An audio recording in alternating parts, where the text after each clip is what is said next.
tenho a grata satisfação de hoje conversar com meu querido colega economista, meu amigo, o professor José Dutra Vieira Sobrinho, que é um especialista em cálculos matemáticos no sistema financeiro. Sem sombra de dúvida, o professor Dutra é um nome nacionalmente conhecido e internacionalmente também em Portugal e nas antigas províncias portuguesas, por exemplo, Angola. Dutra, é um prazer estar com você aqui na TV Economista. Mais uma vez, aqui na TV Economista, com muito prazer, Manolo. O Dutra também é nosso vice-presidente aqui na Ordem dos Economistas do Brasil. Dutra, uma preocupação sempre do nosso telespectador é com relação aos financiamentos. Muitas vezes ele precisa pegar um empréstimo no banco, outras vezes ele vai fazer o financiamento da casa própria, ele vê uma série de documentos que ele deve assinar, ele vê o financiamento, vê expressões, tabela price de um lado, expressões, saque, sistema de amortização constante do outro, e ele diz, meu Deus, o que é isto que eu estou assinando, né? Lá pelas tantas, o nosso telespectador, a nossa telespectadora, diante, digamos, do olhar do gerente, que demonstra que, digamos, que tudo aquilo está correto, né? Ele não tem outra saída a não ser assinar, porque o gerente ou a gerente lhe diz, olha, este valor que você está tomando a título de empréstimo ou a título de financiamento, ele é corrigido, digamos, com prestações iguais ao longo de toda a vida, digamos, desse financiamento. E a pergunta é, e qual é o valor mensal que eu vou pagar, né? Você vai pagar R$400 por mês. Então é isso que eu vou pagar hoje e daqui a 10, a 15 anos? Então tranquilo. Lógico, corrigido por algum índice de preços de tempos em tempos. Outras vezes é dito para ele, olha, você vai fazer... Sim, também é uma prestação, mas não é bem constante, porque o que é constante é a amortização.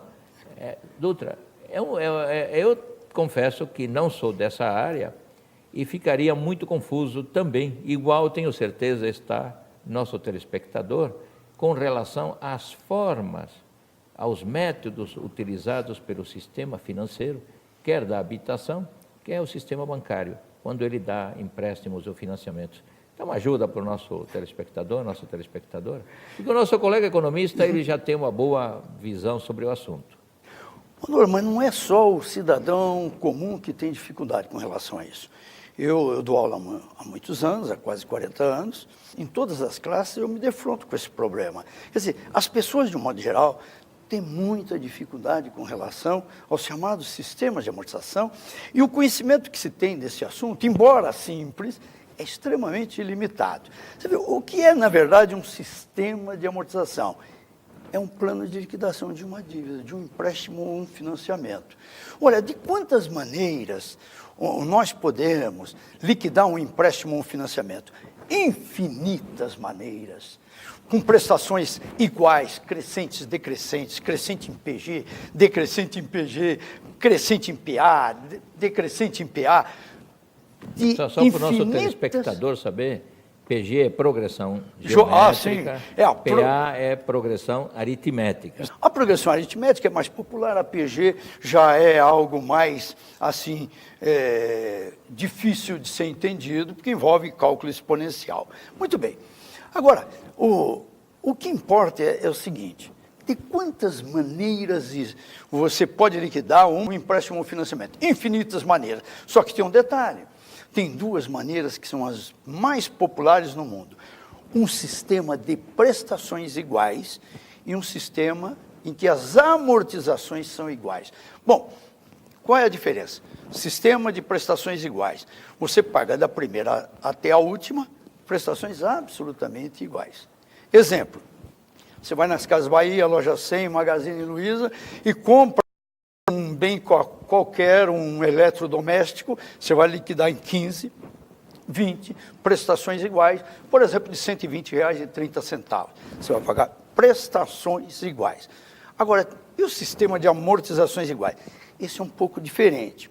O valor das amortizações é que são iguais, mas o que é amortização? É a parcela de capital. Por exemplo, você toma um dinheiro emprestado para pagar em 10 vezes.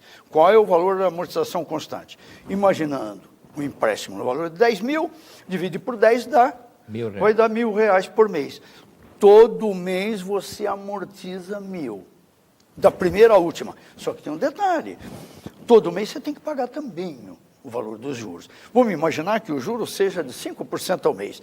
Se você tomou 10 mil, a primeira parcela, a parcela de amortização é 1.000. E o de juros? É 5% sobre 10 mil. É 5% sobre o saldo devedor inicial. Dá 500. Você vai pagar 1.500. Qual será o valor da segunda? Valor da amortização, novamente 1.000. Como você amortizou 1.000 antes, ficou devendo 9.000. 5% de 9.000 vai dar 450. Quanto é que você vai pagar no total? Você vai pagar 1.450. E assim por diante, vai decrescendo até a última. E na última, você vai pagar 1.000. Como você pagou a penúltima, 1.000, ficou devendo o quê? 1.000. Logo, é 5% sobre 1.000, o valor do juro. Dá R$50. Quanto você paga de prestação? A última, 1.050. Começou pagando 1.500, acaba pagando 1.050. Esse é o saque. O saque é o sistema de amortização, é o segundo sistema de amortização mais utilizado no mundo. O primeiro é o sistema de prestações iguais, que no nosso país, apenas no Brasil, é conhecido também por tabela Price. Excelente, Dutra. Mas, para que fique bem claro para o nosso telespectador, para a nossa telespectadora, a diferença ainda desses dois sistemas, porque eu tenho a impressão que eles já perceberam. Eles pegam lá, suponha, R$10.000, existe uma taxa de juros embutida e há um valor da prestação X por mês. Termina de pagar a última prestação, liquidou o empréstimo. No outro sistema de amortização constante, ele vai amortizando o capital, ou seja, como ele pegou 10.000 a título de capital, os juros vão incidir na primeira prestação sobre o capital integral, 10.000, mas como ele vai pagando todo mês um valor da amortização, o valor da dívida vai diminuindo, até que na última prestação ela fica exatamente igual a 1.000 unidades monetárias, ele liquida e liquidou o empréstimo. Perfeito. Do ponto de vista dos juros, como é que o nosso telespectador, a nossa telespectadora, poderia entender o mecanismo dos juros nos dois sistemas? Como é que ficaria no caso do chamado, digamos, sistema simples, que vem a ser também conhecida no Brasil como tabela Price? No caso da tabela Price é um pouquinho mais complicado para se entender, mas não é nada do outro mundo. Então, veja bem, para determinar o valor das prestações, usando o mesmo exemplo nosso, valor financiado de 10.000, 10 prestações, 5% ao mês, é necessário se utilizar uma fórmula matemática, e nós não vamos fazer isso aqui. O valor das prestações vai aparecer R$295, uns quebradinhos. Vamos arredondar para 1.300, para não complicar a nossa exposição. Ele pega R$10.000 por mês, taxa de juros 5% ao mês. Valor da prestação, 1.300, vamos arredondar. Arredondando aí. Isso. Você vai pagar 10 de 1.300. Como é que fica a decomposição das prestações em parcelas de juros e amortização? Olha a lógica, vê como você tomou 10.000 emprestado, 5% de 10.000 dá os mesmos 500 de juros. Ora, como você está pagando prestação de 1.300, subtrai, dá 800. Você anteriormente amortizava 1.000, agora você vai amortizar só 800. Você que devia 10.000, passa a dever 9.200. No mês seguinte, a taxa de juros de 5% vai incidir sobre 9.200. E o que você vai fazer? Vai pegar o valor da prestação de 1.300, subtrai o valor dos juros da segunda parcela e vai encontrar o valor que vai ser amortizado. Seu saldo devedor vai decrescendo até a última também, como no saque, com um detalhe. Ele decresce mais lentamente, por quê? Porque, na verdade, no outro caso, que era o saque, você amortizava mais mensalmente. Agora, o importante é que, ao pagar a última, você também zera o saldo devedor. E não existe nenhum caso que isso não aconteça. Mesmo no caso, hoje, do sistema financeiro da habitação, em que as prestações são corrigidas, sempre foram, corrigida por um indexador, e hoje esse indexador é a TR, o que acontece tanto no saque quanto no price? Os saldos devedores de um lado, as prestações de outro, são todas elas corrigidas com base na variação do indexador. Imagina que a TR seja, como hoje em dia, em torno de 0,18. Você vai corrigir o saldo devedor em 0,18 e o valor das prestações também em 0,18. Significa que as prestações vão sendo corrigidas mensalmente, imagina sempre a 0,18, e elas sobem, crescem gradativamente em função disso. Os saldos devedores são corrigidos pelo mesmo indexador. O que é que vai acontecer ao pagar a última? Tanto no sistema price quanto do saque. Esses dois sistemas vão ter os seus saldos zerados no final com o pagamento da última. Essa é uma questão muito importante, porque eu tenho certeza que temos telespectadores, colegas economistas, que estão com contratos antigos no sistema financeiro da habitação. E quando, nesses contratos antigos, quando se paga a última prestação, ainda há um saldo devedor. Pelo sistema novo, que seria de uns 10 anos para cá... 10, 20 anos. 10, 20 anos para cá, é exatamente o que o professor Dutra está dizendo. Termina-se de pagar a última prestação e se liquida aquele financiamento da habitação. Mas, antigamente, não era bem assim.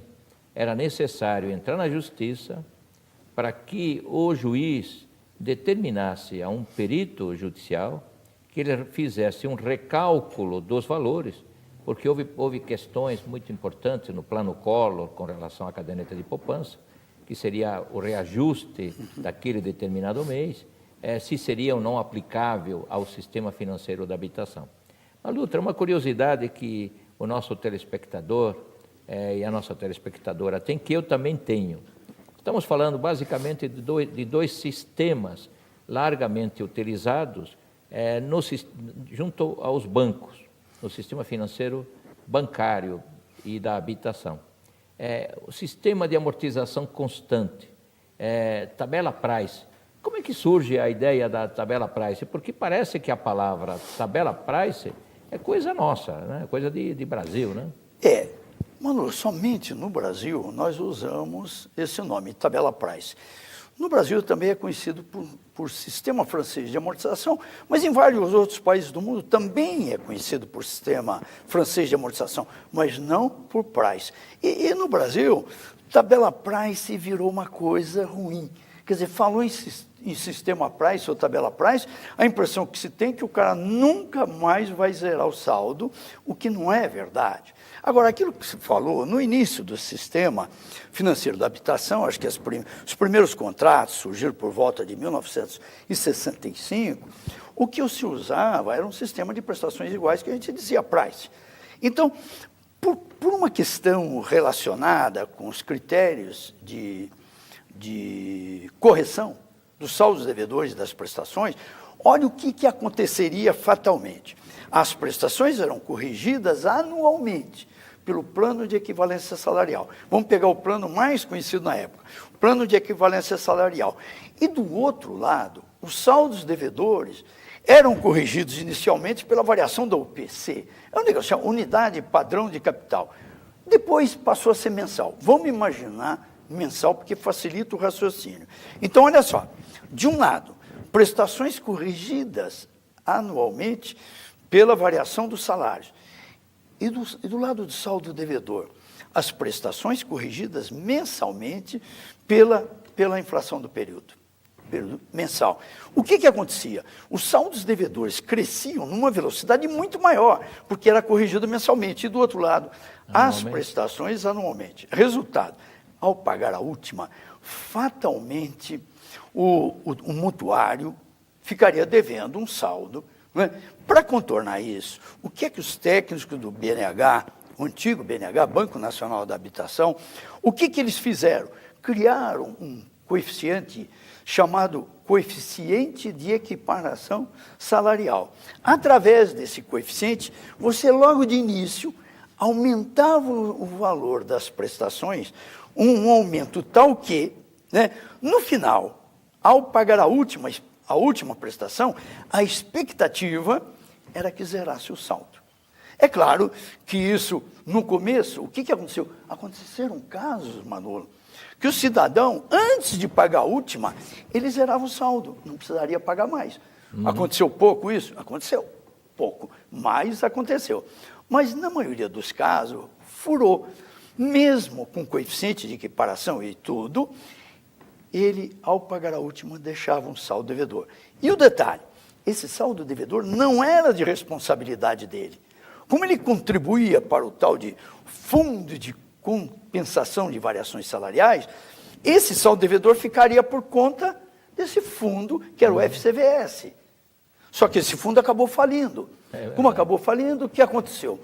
Como os saldos devedores eram muito grandes e os contratos, milhões de contratos, esse prejuízo, e prejuízo mesmo, que teria ficado por conta do Fundo de Compensação de Variações Salariais, o fundo faliu, ficou por conta do Tesouro. E quem é o Tesouro? Nós. Quem pagou a conta? E está pagando até hoje, viu, Manolo?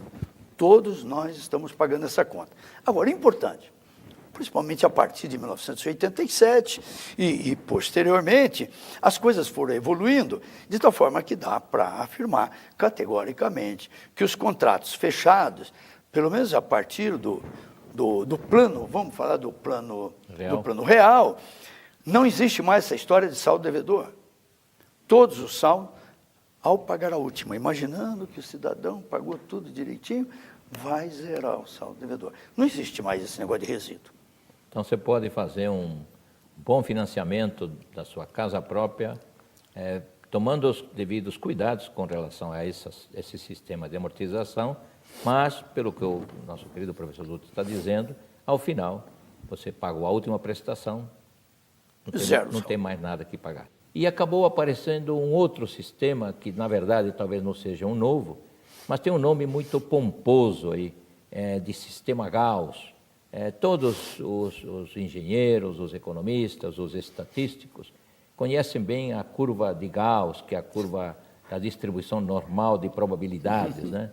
Começou a aparecer alguns sistemas, que seriam sistemas para substituir ou competir, sei lá, com o sistema Price. Então apareceu, você falou bem, esse sistema de Gauss, e é importante aquilo que você disse, o Gauss, na verdade, cuidou de outras coisas. Gente, o Gauss não teve nada a ver com isso. Ele nunca cuidou de séries de pagamentos crescentes em PA, nada disso, nunca. Mas colocaram sistema de Gauss. O sistema de Gauss é um sistema calculado com base no regime de capitalização simples e que é importante a gente mencionar no nosso programa que nenhum país do planeta utiliza, nem o nosso, mas ele é muito citado. Então estamos falando de algo que verdadeiramente não existe, mas que existe principalmente na argumentação de técnicos, peritos. Mas você fala, só para ter uma ideia de sistema de Gauss, do absurdo que representa isso, nós vamos pegar um exemplo cujos números eu já tenho na cabeça. Então, eu vou usar um exemplo que foi apresentado, inclusive, no STJ, nessa audiência no STJ, um financiamento de 100 mil, a uma taxa de 1% ao mês, em 420 parcelas, 35 anos. Quais bancos hoje financiam em 35 anos? A Caixa Econômica Federal e, até onde eu sei, o Santander. Mas poderia também ser o Bradesco e tal. Vamos imaginar que fosse feito esse empréstimo. A 1% ao mês, pelo método de Gauss, Manolo, a prestação dá R$ 400,03. Grava esse número. Arredonda para 400. Enquanto isso, pela tabela Price, daria 1.015. Claro, se argumentaria o seguinte, veja, como a tabela Price é muito maior, logo, o Gauss é menor, seria mais adequado. A pergunta é a seguinte: isso estaria certo ou errado? Como é que a gente pode comprovar isso? Como o financiamento foi feito a 1%, imagina que você que está me ouvindo tivesse 100 mil reais aplicado na poupança, e todo mundo sabe que a poupança paga 0,5% ao mês, mais TR. E você tomasse um empréstimo, ao invés de utilizar o saldo da poupança que você tem, no valor de 100 mil, e comprasse à vista o imóvel por 100 mil, aconselho meu, você faria o seguinte: faria um financiamento pelo sistema de Gauss, pegaria 100 mil emprestado, e pagaria a 1% ao mês, e pagaria 400 por mês. E sabe o que você poderia fazer? Você daria uma instrução por escrito ao seu gerente, dizendo o seguinte: ó, senhor gerente, eu quero que o senhor saque da minha poupança, todo mês, o equivalente ao valor da prestação de 400 e quite o valor da prestação de 400. Ora, final do primeiro mês, não vamos falar em TR, como ela paga 0,5%, qual é o valor que será acreditado na sua poupança? 0,5% de 100 mil dá 500 reais. Você tem um débito de 500, porque você um crédito de 500 e um débito de 400 para pagar a prestação. O seu saldo credor na poupança sobe. Vai de 100 mil para 100.100. Como todo mês vai acontecer isso, ele só cresce. Vamos aos finalmente. No final de 35 anos, ao consultar os seus saldos no banco, você vai ver, será quanto eu estou devendo no meu empréstimo e quanto eu tenho no saldo na poupança. Para surpresa sua, e não seria surpresa, o empréstimo foi zerado. Claro, você pagou tudo direitinho, foi zerado. E a caderneta de poupança?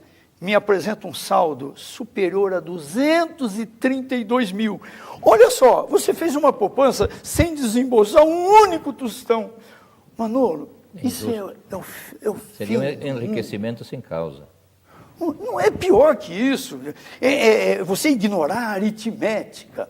Como que um cara, sem desembolsar um único tostão, no final de 35 anos, você tivesse lá um saldo credor de 232 mil.